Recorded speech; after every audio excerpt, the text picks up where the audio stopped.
got it. Okay, perfect opening. 3, 2, 1. So I'm going for my sex change tomorrow. No, just kidding. Oh, I thought you were. Well, I am. Oh, what? I knew it. Finally be a man. Welcome to Red Salad Review. What's up, Lou? Doing all right, Mr. Noon. How are you? I'm doing great. I'm doing real great. And thank you for joining me on this show. This is kind of like a new thing I'm going to do now. On the last episode, I showed everybody all the stack of CDs that I've bought over the last month or two. Very good. Glad to see you're on the physical media kick. I am. I got back into it. I never knew you got out of it by the amount of... I never stopped. But do not tell my wife. And if any of you people message my wife and tell her I'm buying this shit, I will find you. Doesn't she watch the podcast? No, you think she watches this? No. No, she don't watch. She don't listen. She don't watch nothing. So I can say anything and get away with it. When it was live, yeah, she used to watch it all the time. She thought it was funny. But since I don't do live anymore, she don't watch this. She has no interest. Because you know why? Because everyone loves watching live stuff because of things that could go wrong. Remember the nipple slip from Super Bowl 2004? That was planned. I told my wife, I'm like, oh my gosh, she's showing titty. Even the worst one. Do you remember the one? I don't remember what pay-per-view it was, but what's her name? The old lady from WWE. Mae Young? Mae Young. Remember that one? No, I think I tried to block that out. Oh my God. I still see that to this day. I'm still haunted by the hand she gave birth to. Yeah, great booking, Vince. I couldn't think of her name. Mae Young. Who's the other one? Moolah. That's what I was thinking. Yeah.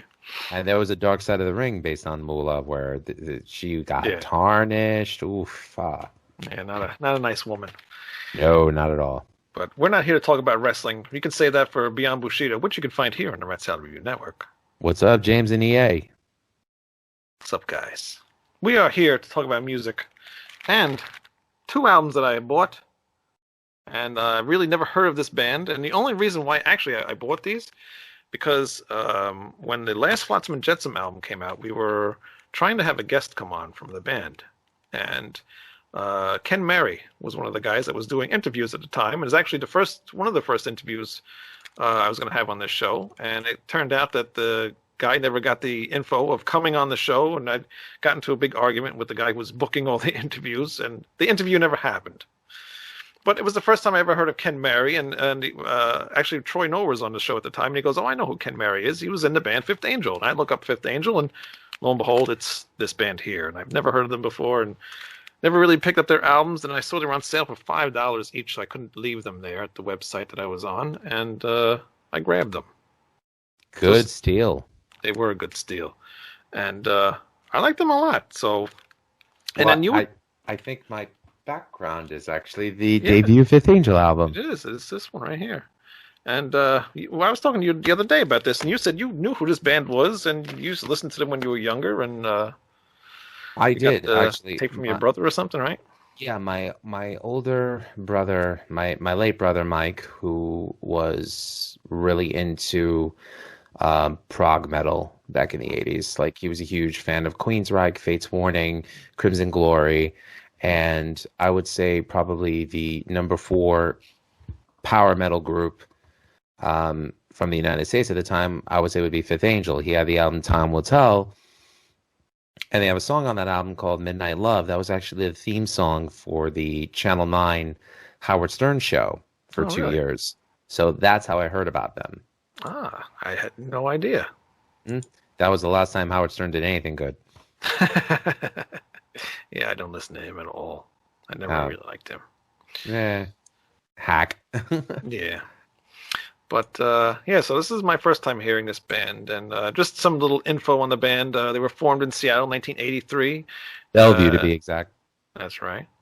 And they went into the studio with Steve Lawson Productions and Terry Date as the producer-engineer, and they recorded a 4-song demo that consisted of Fade to Flames, Fifth Angel, and In the Fallout, and Wings of Destiny, which you just mentioned. Shrapnel Records signed them in 1985 and financed the recording of 5 more songs to complete a self-titled debut album, which is this one and your background. and it appeared in 1986. The group was signed to a major label deal with Epic Records in 1988, and the debut album was re-released. As the band prepared to record a second album, they lost founding guitar player James Byrd and Kendall Bechtel. I'm terrible at pronouncing names. Kendall Bechtel, I think, is it. That's close enough.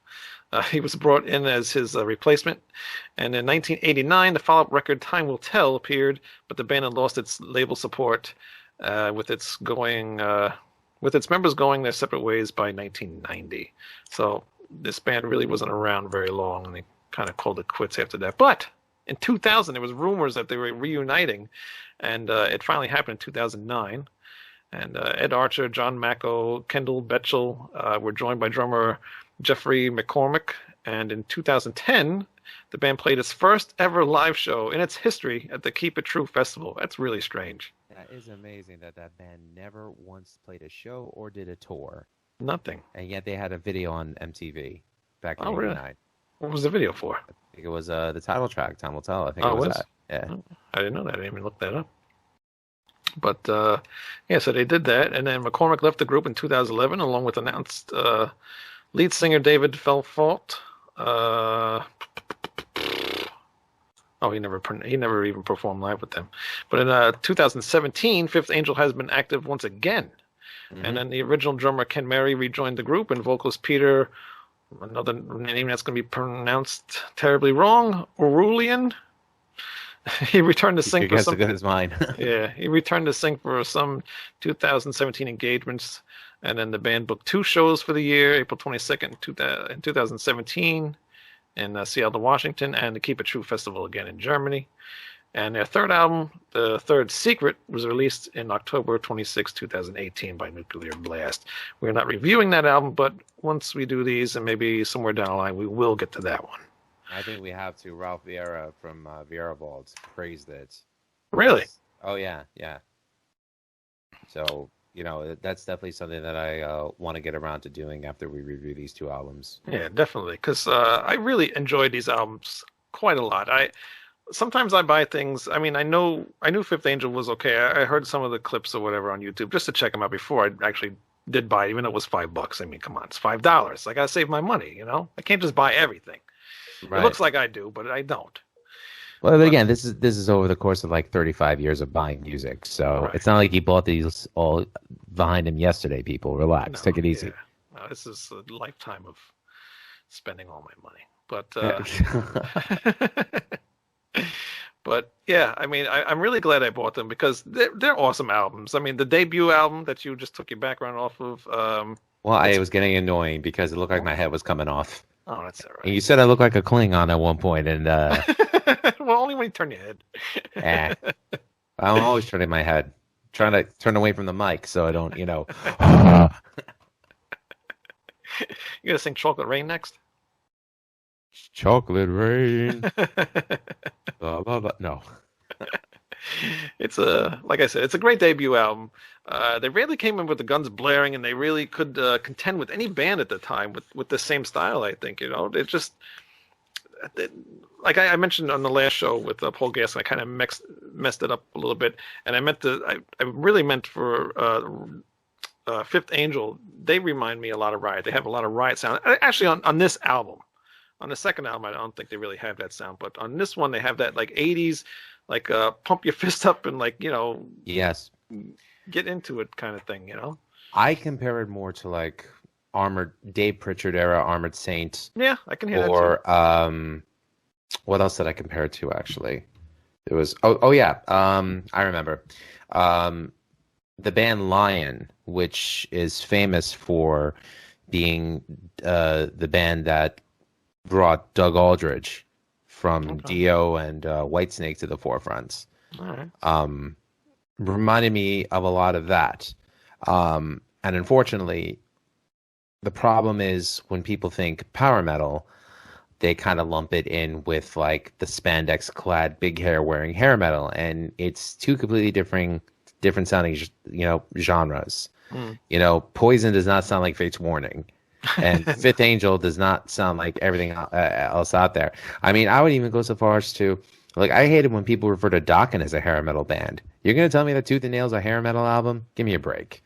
I mean, I to hate the me, term hair metal. I hate it as well. But I think if anything, a band like Dokken, I mean, to me, it's just melodic metal.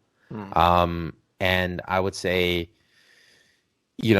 probably the most well-known power metal band, even though now for negative reasons, but I'm still not going to deny what they put out is Iced Earth. That's probably the first power metal band that comes into mind. You can't say that name here. Oh, give me a break. How dare that guy do what he did? Listen. Okay, listen. I'm going to tell everybody something real quick. If people are going to be sad over the fact that Phil Spector passed away and the guy was a murderer, if you're going to give him a pass but not John Schaefer, then you're a fucking hypocrite. That's all I'm going to say. Exactly. So, actually, we are going to be doing an Iced Earth first Iced Earth show at some point. Oh, nice. So we're always going to talk about Iced Earth. I love Iced Earth. I don't care. I mean, are you going to deny the contributions of Brent Smedley or Ralph Santola or Matt Barlow? I mean, come on, give me a break. Definitely not. No, not at all.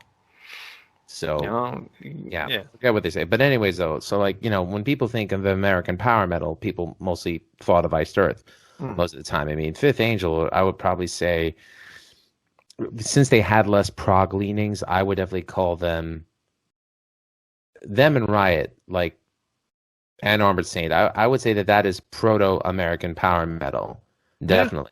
Yeah. And I mean, how many bands could you say knocked it out of the ballpark? Yeah. And the thing, with power metal as a genre itself, most people think of Blind Guardian. A lot of the European bands, Hammerfall, Stratovarius. What's up, Timo?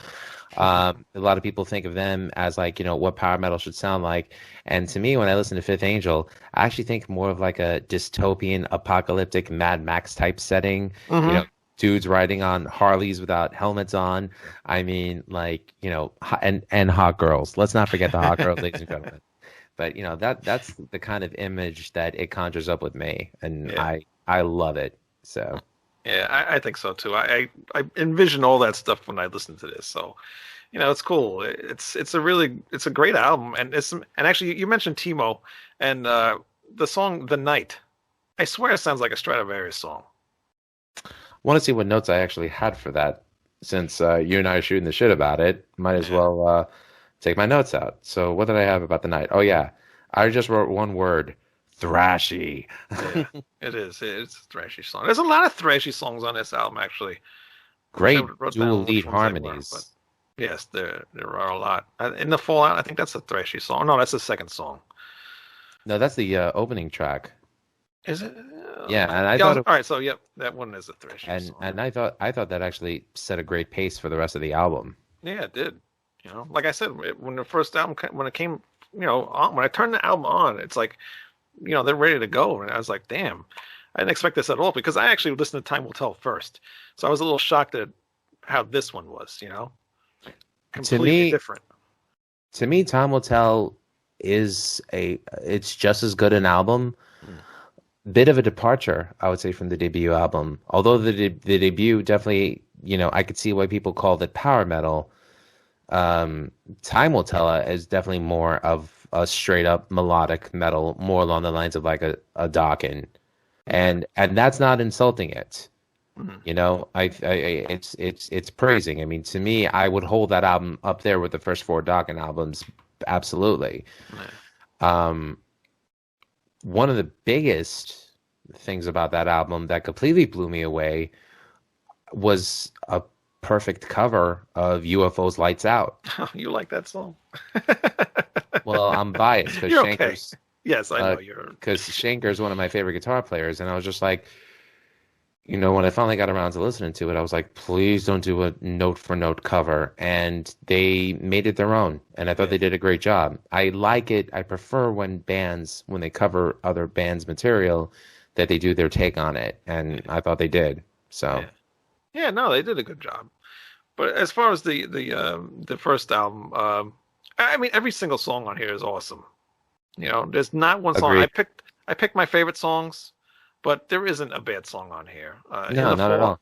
In the Fallout, Shout It Out, Call Out the Warning, Fifth Angel, The Night, and Cry Out the Fools. Cry Out the Fools, I think, is my favorite one. Yeah, that's probably the most anthemic, I would say, Yeah, of all of them. yeah, that's probably why I like it so much because I love those singable, chorus stuff, and that song does it for me. But every song is awesome on this album, and I wish I would have heard this a lot sooner, back in the day, because I would know it more, because I've only listened to it for about a week, so I do know it. I remember the songs, but it's not a part of me like half the stuff is behind me, and I wish I would have heard this a lot sooner.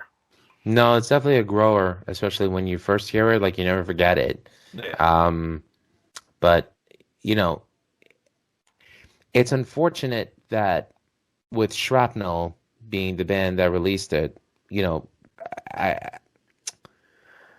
see the thing that people need to remember about independent labels is yes, the quality of the music that they release is stuff that I find more favorable than I would find on a major label because again, it's the musician writing music and recording music strictly for to fulfill an artistic need. Sometimes once commerce comes into it, the music itself is kind of diluted. Yeah. Shrapnel did a great job in the 80s of releasing some great stuff from Tony McAlpine, Racer X, Fifth Angel. I'm sure if they had money comparable to a major label, we'd be talking more about Shrapnel bands now than than we would before. But again, money talks, and that's not a knock on Mike Varney. It's not a knock on Shrapnel. I mean, they gave us great, and to their credit, I mean, Fifth Angel's debut album did reach 122 on the Billboard 200. Yeah. So that's no small feat, especially for a metal album in the 80s released by Shrapnel. So, I think if Fifth Angel had more the financial backing from a label, we'd probably be talking more about them than we are Queensryche. That's just my opinion, only because, and again, I like Queensryche. Especially like everything up until Empire. But I mean, for me, it's like there are certain songs from Queensryche that I could put onto one album and say, okay, this is my favorite Queensryche album. There's not one bad song on this debut. Yeah, no, not at all. Although I will disagree with you on Queensryche. That's okay. Queensryche. But I totally get what you're saying, though. I do get what you're saying. Do you have favorite songs off of this album, or you just pretty much every song? I mean, it's this album is basically a perfect 10. Well, Cry Out the Fools, yes. The album, the song that they named after themselves, Fifth Angel. I love it because of the dual lead harmonies. I think it's definitely their statement. Call Out the Warning. I wrote in here that it would have been a perfect song for the soundtrack for an apocalyptic action film shot in Italy in the 1980s. And I absolutely love that genre. And again, in the Fallout, Shout It Out. I mean, it's funny because Terry Date, nobody knew who he was at the time. But, he got his fame for Pantera. And listen to this. Then you go to the Pantera albums that he produced. You could see that he was on the verge of something great. Yeah, and he did a good job on this album, and Definitely. It's awesome. And if you guys have not heard it, I mean, this is what it looks like, so go look it up. It's on YouTube, but go buy it after checking it out, because you're going to like it. And if it's still on sale for $5, I forgot where the hell I got it from. I can't remember, but just go look for it. You'll now, really like it. What edition is that? Because it's a reissue. It's not it's a Metal Blade reissue. It's a Metal Blade reissue? Yeah, from 2018. Ah. Metal Blade. Thing. All right, I'll have to find that. It's a digipack, which kind of sucks, but it's cool. I like it. These are both actually digipacks, and they're both released from Metal Blade from 2018. Second album, Time Will Tell. This almost sounded like a different band. Yes, agreed. Very commercial sounding. But still, the quality is there. exactly. Still quality is here. And again, every song is good. Mm-hmm. You know, it's Absolutely. another perfect 10 album. Uh, one thing is this actually reminded me of Pink Cream 69. I've only heard one Pink Cream 69 album, and that Which, was their 99 release. oh, I really? All forget right. the name of the album, but I think one of the opening track is called Shame. Okay. But that's really all I have to compare them to. Really? All right. Well, it's very similar to that. I hear that album a lot in this. Actually, no, I'm hearing the next album, but I know what album you're talking about. Is that the one with the baby bottle on the front cover? I think, right? I could be wrong. The version that I had all four band members posing in front of the yeah, for the front cover. So I don't remember a baby anything. I But might change it.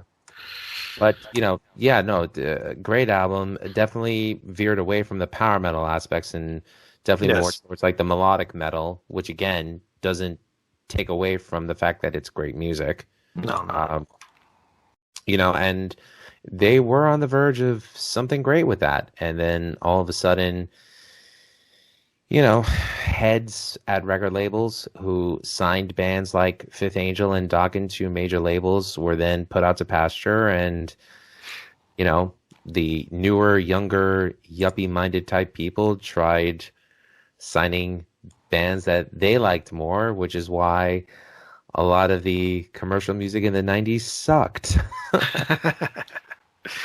Yeah, some of it did. But I I will I say agree this with though, you. but the quality of the metal bands that were releasing on a smaller label was definitely some of the best stuff Yeah. that was coming out in that decade. Yeah. It wasn't all about trying to make a hit. And again, Fifth Angel, the reason why I was exposed to them, other than my brother having the cassettes, was because Midnight Love was the opening theme song for Howard Stern's TV show. So I'm surprised I didn't get them, at least some kind of interest or renewed interest after their label dropped them. I mean, Yeah. killer song.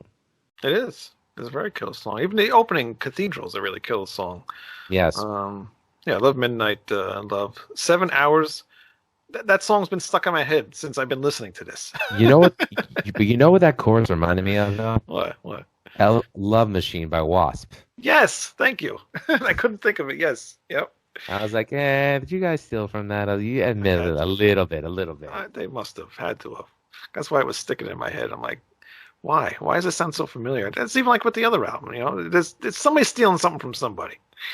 Uh, There's only so many chords you could write with. there's only so many. I mean, Um, Tony Iommi wrote every good riff. Wait for Me, Angel of Mercy, We Rule, Feel the Night, Feel the Heat. I mean, again, really, there's no really bad song on this album. It's hard to say anything bad about it at all. No, But and I really love Ted Pilot's voice, and yeah, I that it almost sounds like a different singer though on this album. well, again, that's about what 3 years difference, Yeah, but still, I mean, I guess because of the music change too. I guess maybe I'd change his style of singing a little bit. probably. And I know for a fact that Fifth Angel wanted Ted back in the band when they reunited, but I think he was actually afraid that he wouldn't be able to perform up to Mm, snuff like he used to. So I think it's a shame. yeah. I would love to at least hear him, maybe sing on one of their more recent tracks off the last album. Maybe Mm, one day we'll get that once this pandemic is over. Um, Doubtful, but hopeful. yeah. um, but no, I definitely one of the best singers for a power metal band, but not just power metal, but metal in general. I mean, his voice is so on point. Like Yeah. this is before auto-tune people. Let's give credit too. Yeah, right. Yeah, he's awesome. And like I said, I wish I would have heard these guys earlier because I would probably be a lot bigger fan of them by now than I am, because I still fairly new to them. But I'm going to listen to this album on and off all the time because it's good. I'm going to listen to this at work. I know some other people are going to like it too, so it's going to be Well, good. But like I wrote here, this album changed abruptly from the first one. It's more commercial. The first one had a lot more faster, thrashier type songs, and this one just went to a more commercial direction. But it's still a great album. It doesn't hurt the album at all. Um, I'll say right here, and I mentioned too, you've got to listen to more Pink Cream '69 albums because you'll definitely hear Pink Cream '69 on this album. They could actually do this whole album, and you would think it's their own. It's possible. I mean, like, I'll definitely give them a listen because you recommended them. I mean, you recommended Gaskin, and we went over that in the last episode, and that was a great album. But I will say this though. And that the Pink Cream '69 album was electrified, by the way. That's the one. That's the one that's the only one from them I heard, and that was a good one. There's a girl on the front cover, actually. I think there was an alternate cover though.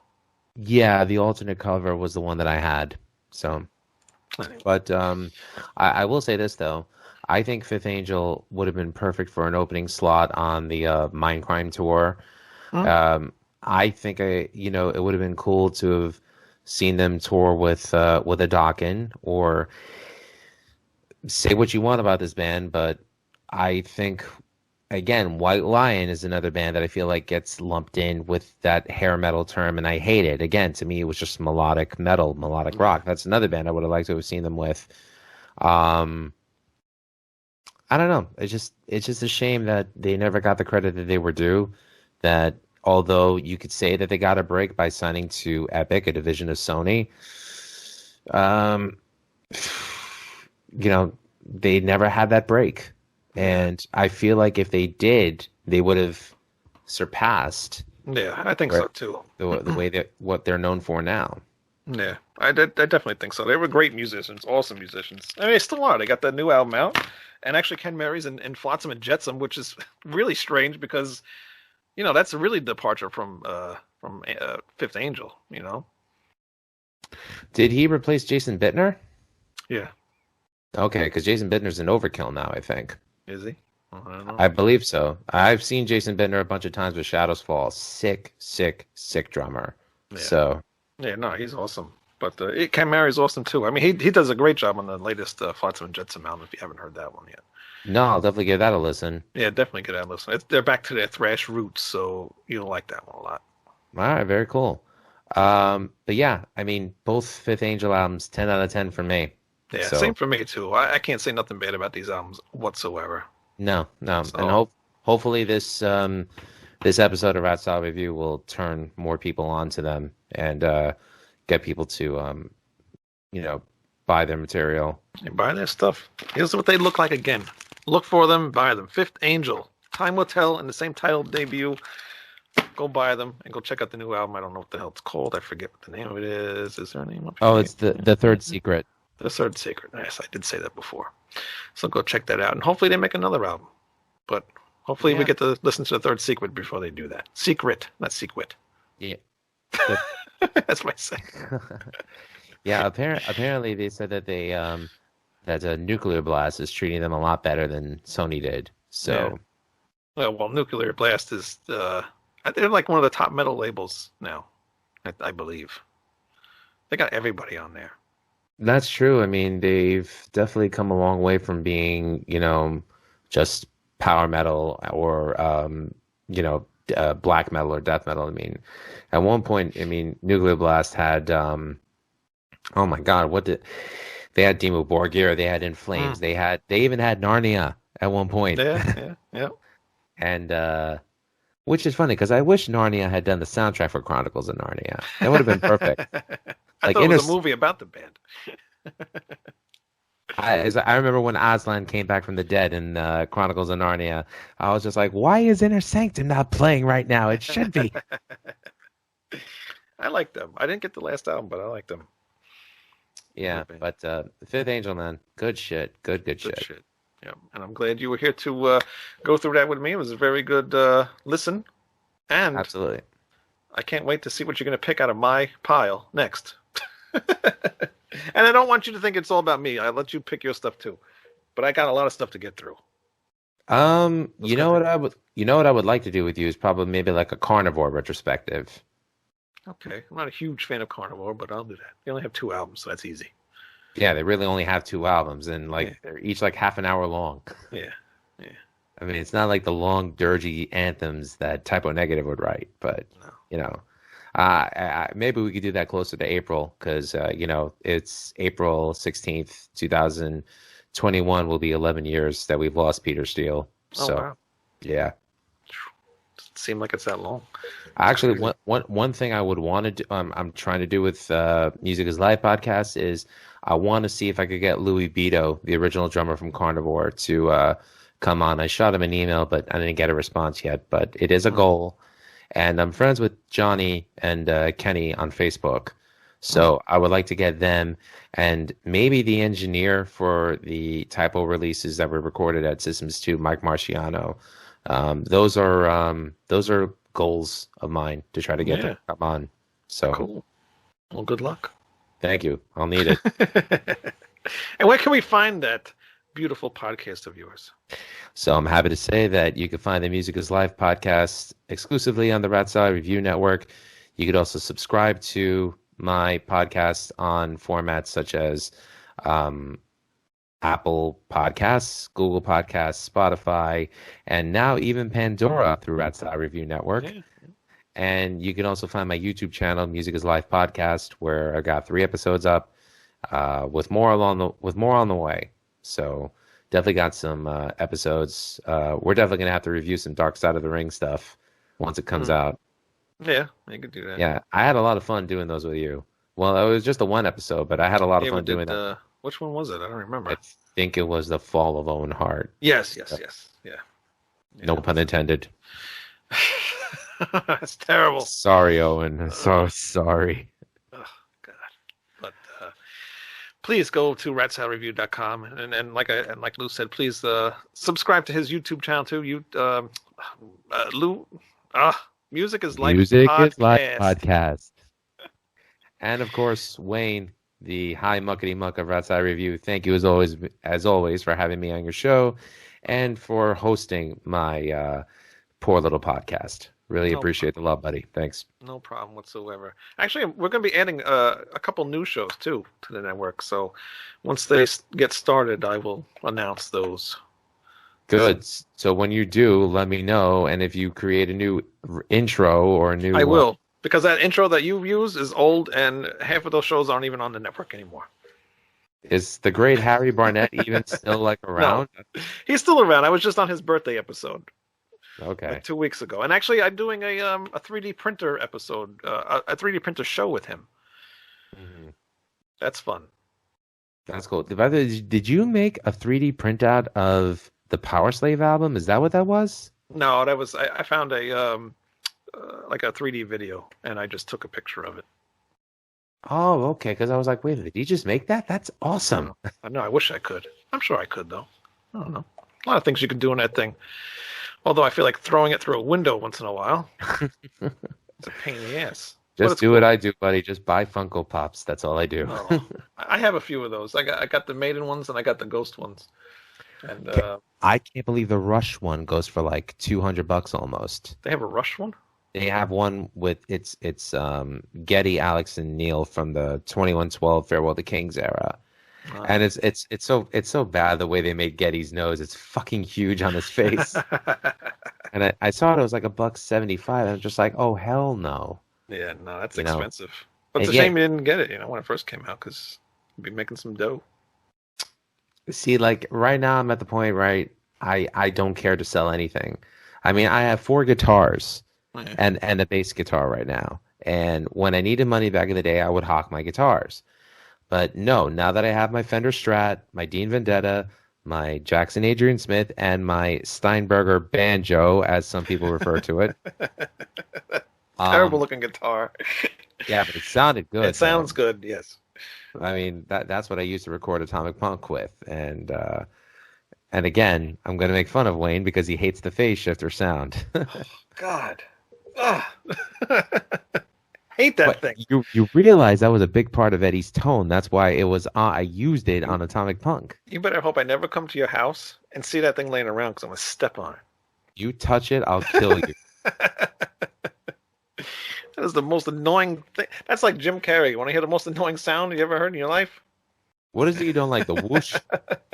The constant. Yes. Well, you know what though? I've done some modifications now, so now I use a different amp setting. I go clean, and actually, I'm really happy that I invested in the TC Electronic Paul Gilbert Mojo Mojo overdrive pedal. Yes. Try saying that 3 times fast, by the way, I'll let you because handle that.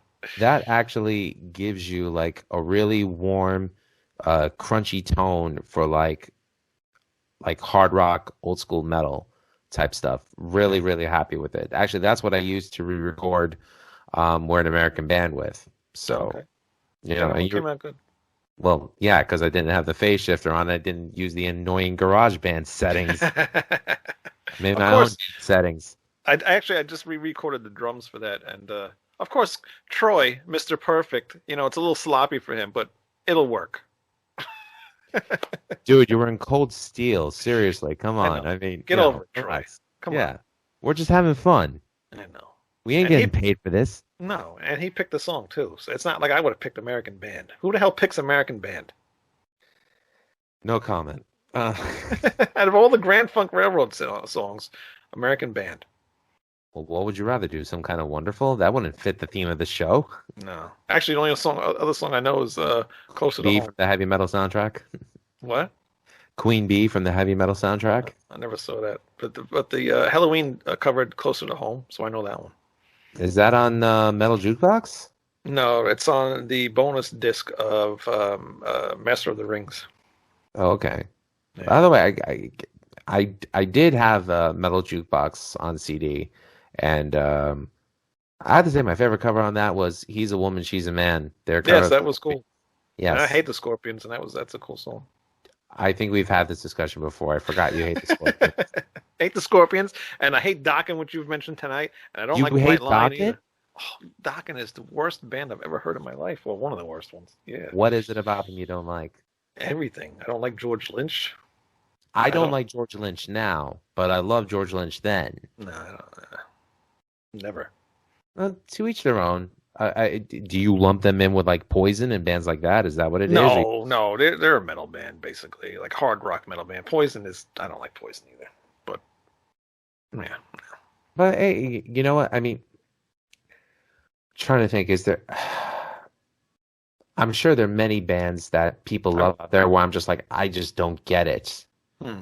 You Yeah, know? of course. I mean, I got So, tons of them that people don't understand why I like them, but I don't know. They're just one of those bands. It's just the cheesy '80s band that I don't like, and I like cheesy stuff, but I don't know. Just them. I don't know what it is. Just never heard anything I liked. What was that one that they had for a movie? Oh man, there's a Dawkins song for a movie, a horror movie, I think. oh, Dream Warriors Dream Warriors, yes. Yeah, I hate or that Nightmare song. on Elm Street Part 3.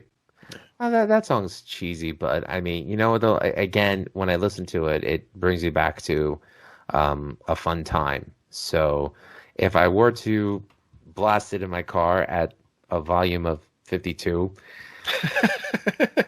and Oh, if I yours were goes to, out loud. if I were to, what's a Corolla? You know, Le Studio Corolla. Yes. You know, if I were to listen to it, I'd probably sing along with it. But, you know, I mean, a lot of people don't understand my fascination with Rush. A lot of them don't understand my fascination with Peter Gabriel, Steve Hackett era Genesis. Yeah. You know, but I like it, and Yeah. you know, I I, I loved Phoenix Rain, your Stop. band, Ugh. when it wasn't cool to like power metal. I didn't give a fuck, you know. Yeah. So, you know, you like what you like, and if people have a problem with that, well, that's their problem, you know. And it doesn't Exactly. bother me. It doesn't bother me that I like bands that you don't. You know, I'm not here to Right. sway Yeah. anybody, but I mean, for me, bands like Dokken and White Lion, I put in a positive um, light, only because I got something out of it. So, Yeah, of course. Hey, that's okay. You're allowed to like yeah, fascist. No. them. There's none of that here, okay? Listen, the other two jerks I do the show with, they don't like anything I like. So, I find it hard to believe imagine that that. Greg doesn't like anything you don't like. I mean, Nate, I can understand because he's like really into like the, you know, Virginia-based thrash metal bands. But even though I'm glad that we could all agree on Guar, but Greg Yeah, doesn't like the stuff you like? some things, not much. Did I mention I don't like Nate, by the way? I really hate Nate. He's an asshole. Ever mentioned that yet? Oh, we're Couple still of on. times. Oh, shit. Well, in that case, Nate's a great guy. And if you want to see Nate, maybe he'll come on another episode at some point. I don't know when. Actually, he's got a band that he lined up to come on the show, so we'll see what happens with that. But anything else you want to add to the show? Nah, I think we've wasted enough of the people's time watching this. So thanks for tuning in. Thanks for tuning in. And go buy that Fifth Angel album. Go buy both of them. And go buy the third one, actually. All three of them. Go buy all three of them. And you'll enjoy them. And if you can, find a t-shirt. And if you can't find a t-shirt, make one. Support them. Well, that won't support them, but, show the love for them. And then while you're supporting them, support us. RatSalad.com. Buy a t-shirt. There's plenty of t-shirts on there. Another shirt on the way. And and subscribe to all of our stuff on YouTube, iTunes, Podbean, and on the Hameen Media Group on the YouTube. Subscribe, please, to that as well. Oh, I think I might actually create a Music is Life podcast shirt, and I think I know what the hashtag's going to be. What's that? Fuck your hashtag. Fuck yeah, all right. But it's going to be hard to wear that out. Don't care. I'm here to have fun, piss people off, and kick ass. That's all I'm here to do. That's all that matters, and that's And what I'm all out of bubblegum. And we're out of time. We'll see you guys next week. Cheers. Bye. Good night.